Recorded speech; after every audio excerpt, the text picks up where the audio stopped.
Hello, everybody. Thank you so much for joining us today. My name is Becky Fleig. I'm the Administrative Director for Graduate Medical Education at TriHealth in Cincinnati, Ohio.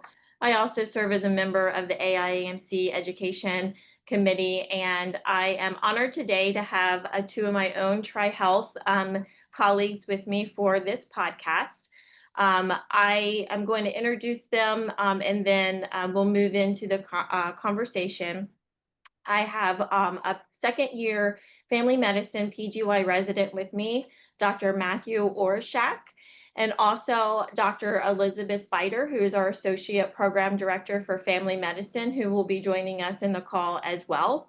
And what we want to just talk about is a National Initiative Attend program.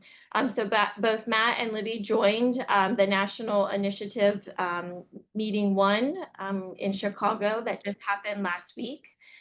This is Matt's first time being part of an AIAMC national initiative. TriHealth has been part of many of them over the last several years. But we want to talk a little bit about, Matt, your perspective so far in participating in national initiatives and hear about your experience at Meeting 1. So what did you find most exciting about Meeting 1? And was there any surprises or something that really stood out to you? Yeah, good morning. Thank you, first of all, for having me. First of all, it was an awesome time. It was in Chicago. Had a lot of fun staying downtown, so that was very cool to at least have a little bit of travel in the busy resident schedule. Something that stood out to me most was probably just like the overall collaborative atmosphere of the whole conference. The entire time we're seated next to all other residents, other faculty members from a bunch of other programs all over the United States, and hearing not only how passionate they are about their own projects, as well as like the whole diverse, like totally different projects that everyone has, but also how willing they are to share their thoughts, their advice, things that they struggle with. That was so helpful to me starting out for the very first time. And I really don't have too much research experience on my own. So I found it extremely helpful to hear all the different perspectives that we got. That's wonderful. And, I can just say with my experience in AIMC, the collaborativeness and the colleagues that you meet who are able to help provide any information, even outside of the national initiatives, but just a great working group, a great network of knowledge. So I'm really happy to hear that you had that experience as well at this very first meeting. You mentioned the breakout sessions and talking to the colleagues about their other projects. I know that you presented our project during the breakout sessions. Can you tell us a little bit about your experience during the breakout sessions, and were you able to gain any information that you could bring back to TriHealth to help us with our project? Yeah, definitely. The breakout sessions, like the way they're structured, is really like open forum. You talk.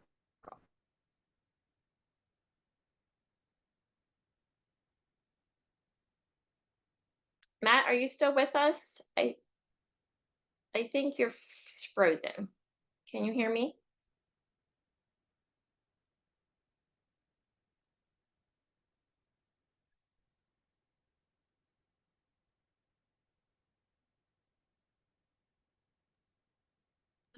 Technical difficulty. Becky, I am on audio anyway, so it looks like Matt may have gotten disconnected, but I can jump in if you would like. I would. Thank you, Libby. So, I mean, obviously, I think hearing Matt's perspective as a resident is really important, but I do think the breakout sessions, especially at Meeting 1, are some of the most helpful sessions of all of the meetings, just because I think everyone is still fleshing out their ideas for their projects and having that collaborative environment. And in our cohorts, we're kind of divided into teams with some similar threads through the project. So really hearing the challenges and barriers that other teams have encountered in similar projects and how they've been able to overcome them, it really, I think, advances the projects. I think Meeting 1 most significantly of all of the meetings as far as like getting things in motion for the projects. Yeah, I couldn't agree more, Libby. You and I have co-chaired several of the national initiatives for TriHealth, and I certainly think meeting one is the most impactful meeting in order to help us get organized with our thoughts and get our project plan together. So I certainly share those same sentiments that you mentioned about the value of meeting one. And I see that Matt's back with us. Thank you so much. What would we have a podcast without some technical difficulty? So we're real people here. Appreciate you joining us back, Matt. Do you have any additional, I know you were listening to what Libby said, anything additional with what you just thought of, any tips or tools that you felt like you could bring back to help support our project?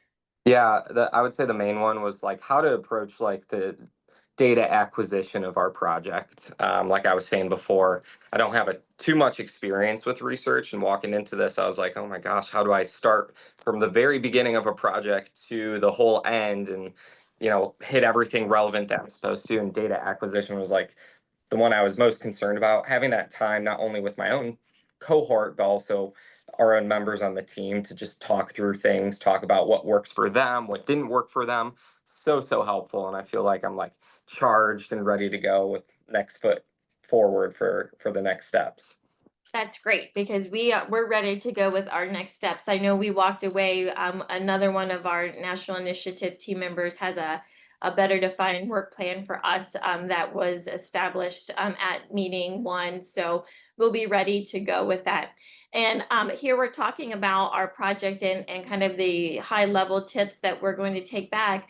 But Matt or Libby, would either one of you want to just briefly describe to our audience our specific project that we're working on for meeting 10? I mean, for National Initiative 10? Yeah, I can definitely talk about it. Some brief background. So all of us are required to do a research project in our residency program, and Dr. Beiter approached me about this project because she knew I had a passion for medical education.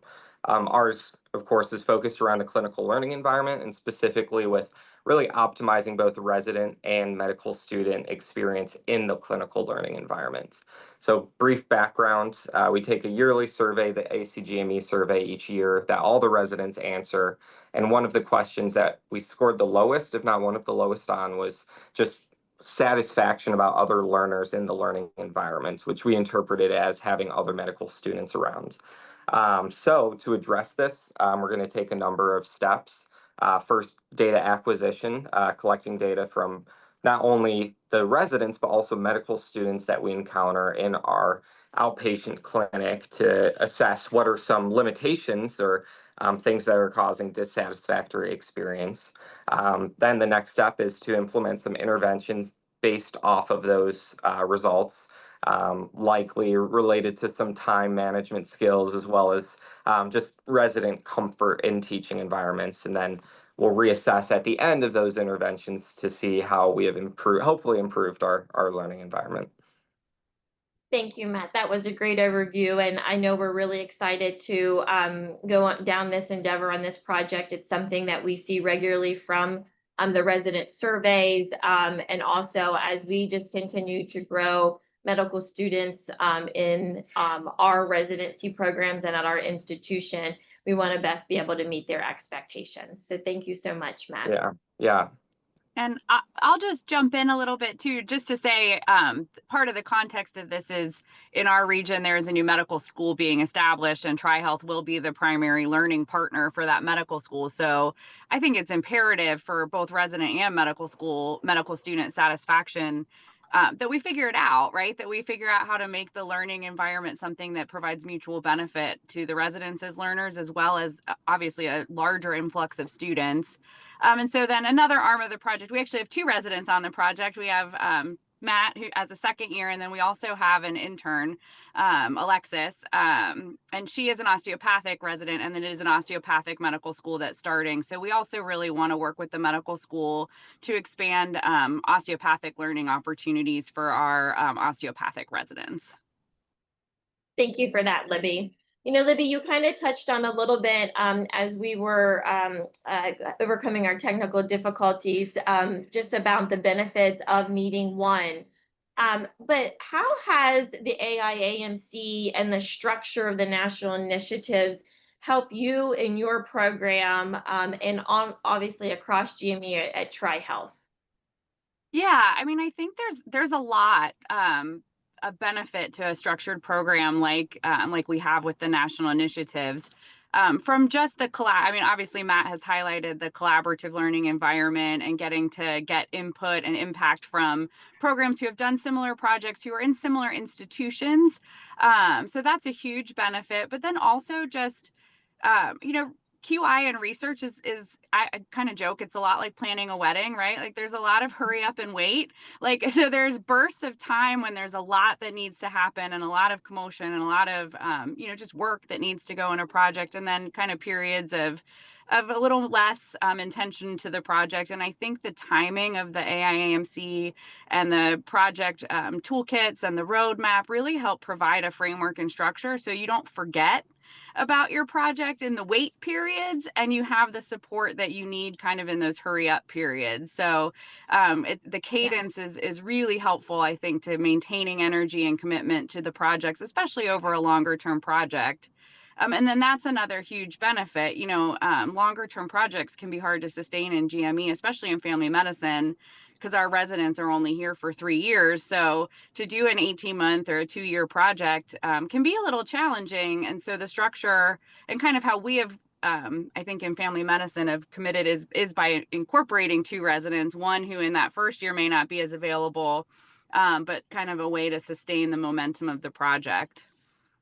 Yeah, it certainly has been successful for us, Libby. And, you know, I would just kind of piggyback on the idea of the national initiative structure is so helpful to keeping us on target and actually moving forward with these projects. And the fact that we do them over 18 months and the longevity of them has allowed us at TriHealth to continue them beyond just the national initiative period.